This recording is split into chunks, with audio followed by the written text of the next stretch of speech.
Hello' friends, সকলোকে welcome জনালোঁ। এইজনী হৈছে আমাৰ বোৱাৰীজনী।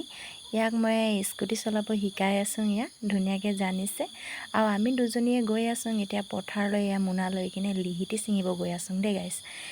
চ' লিহিটি বোলাটো কি হয় আপোনালোকক আমি পথাৰত গৈ কিনে দেখাই আছোঁ দেই। ভিডিঅ'টো যদি ভাল লাগিলে ফ'ল' কৰিব দেই গাইছ। এতিয়া আমি চিধা পথাৰতে লগ পাওঁ দেই গাইছ। এতিয়া কাৰণে আহক চুৰু কৰোঁ ভিডিঅ'টো।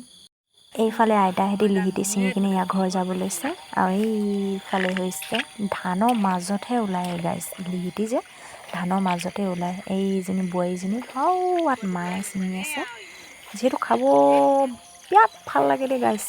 আৰু এইফালে এইজনী হৈছে বোৱাৰী, এয়া ধুনীয়াকৈ ছিঙি আছে লিহিটি। মই হ'লে কেমেৰামেন বনি গৈছে এয়া মোনা লৈ কিনে, আৰু এয়া ধুনীয়াকৈ ছিঙি আছে। এয়া আপোনালোকে খাই পাইছেনে নাই কমেণ্ট কৰিব দেই গাইছ।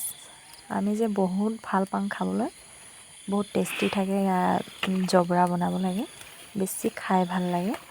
এয়া ধুনীয়াকৈ ওলাইছে আৰু এয়া এগালমান ছিঙিলোঙে। এইখিনি এতিয়া এইখিনি পথাৰ হৈছে, গোটেই সেউজীয়া সেউজীয়া ধুনীয়া লাগিছে। আৰু এইখিনি আছে লিহিটি। এয়া এনেকৈ ওলাই থাকে এইখিনি গাইছ। পথাৰ ধানখিনিৰ মাজতে এনেকৈ ওলাই থাকে। এইখিনি ছিঙি কিনে লৈ কিনে ধুনীয়াকৈ সিজাই কিনে খাব লাগে। কিহে মস্ত ফ্ৰেণ্ডছ, আমি এতিয়া গৈ আছোঁ ঘৰলৈ। এয়া ধুনীয়াকৈ চলাই কিনে গৈ আছে। কেনেকুৱা লাগিলে আমাৰ মিনি ব্লগটো নিশ্চয় জনাব। এতিয়াৰ কাৰণে বাই, আকৌ লগ পাই আছে নেক্সট মিনি ব্লগ লৈ। Bye bye.